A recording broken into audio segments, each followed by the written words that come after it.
आपको खबर दें, वजारत मजहबी उमूर का कहना है कि इस साल पाकिस्तान में मौजूद और बैरून मुल्क से यहाँ आकर हज के लिए जाने वाले पाकिस्तानियों से पासपोर्ट जमा नहीं किए जाएंगे। तर्जुमान वजारत मजहबी उमूर के मुताबिक हाजियों को बायोमेट्रिक करवाने के लिए भी कहीं जाने की जरूरत नहीं होगी, बल्कि उनके बायोमेट्रिक भी घर बैठे किए जा सकेंगे। नामजद बैंकों के जरिए हज दरखास्तों की वसूली इतवार को भी जारी रही। बैंक हज दरखास्तों की वसूली 3 दिसंबर तक बिला तातुल जारी रखेंगे। वजारत मजहबी उमूर ने आज़मीन हज को हिदायत की है कि सोशल मीडिया पर सस्ते हज पैकेज के नाम पर जाली इश्तिहारात से मोहतात रहें। वजारत की मंजूर शुदा कोटा होल्डर प्राइवेट हज ग्रुप ऑपरेटर्स की फहरिस्त और बुकिंग का तरीक़ाकार जल्द वजारत की वेबसाइट पर अपलोड कर दिया जाएगा। हज अखराजात की अदायगी हमेशा बैंकिंग चैनल से करें।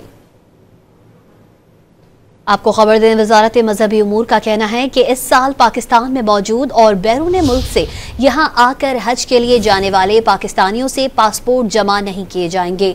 तर्जुमान वजारत मजहबी उमूर के मुताबिक हाजियों को बायोमेट्रिक करवाने के लिए भी कहीं जाने की जरूरत नहीं होगी, बल्कि उनके बायोमेट्रिक भी घर बैठे किए जा सकेंगे। नामजद बैंकों के जरिए हज दरखास्तों की वसूली इतवार को भी जारी रही। बैंक हज दरखास्तों की वसूली 3 दिसंबर तक बिला तातुल जारी रखेंगे। वजारत मजहबी उमूर ने आज़मीन हज को हिदायत की है कि सोशल मीडिया पर सस्ते हज पैकेज के नाम पर जाली इश्तिहारात से मोहतात रहें। वजारत की मंजूर शुदा कोटा होल्डर प्राइवेट हज ग्रुप ऑपरेटर्स की फहरिस्त और बुकिंग का तरीक़ाकार जल्द वजारत की वेबसाइट पर अपलोड कर दिया जाएगा। हज अखराजात की अदायगी हमेशा बैंकिंग चैनल से करें।